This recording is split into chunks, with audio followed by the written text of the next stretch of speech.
Hello everybody, Kevin Toderel here from RMUS Canada, welcoming you to the second annual RMUS Roar Conference here at Ontario Tech University, June 24th, 25th.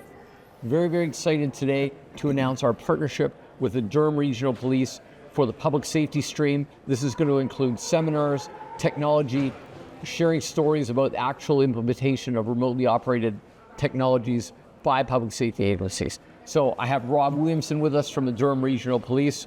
So Rob, thank you very much for partnering with us. What are you most excited about for the conference this year?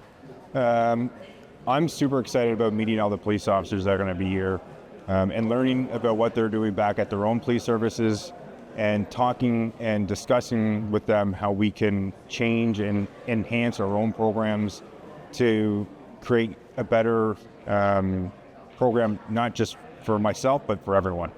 So one of the technologies we'll be talking about extensively at the conference is DFR, drone as a first responder, and we're lucky that Durham happens to be one of the first pioneers really in Canada of trying to deploy these out in the field. So Rob, tell us why DFR is very important for community safety. Well, here in Durham, we do have access to a helicopter, but it's only one helicopter, right? So you can't be in two places at once. So we wanted to leverage technology to be able to provide a better policing services to our community. And that's why we're working on a true drone first responder program where we utilize drones to respond very quickly, very rapidly to the scene and provide situational awareness back to all first responders.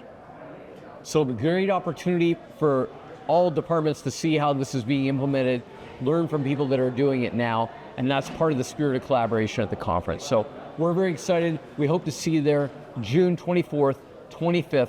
This is Kevin Toderel from RMUS Canada and Rob Williamson from Durham Regional Police. We'll see you there.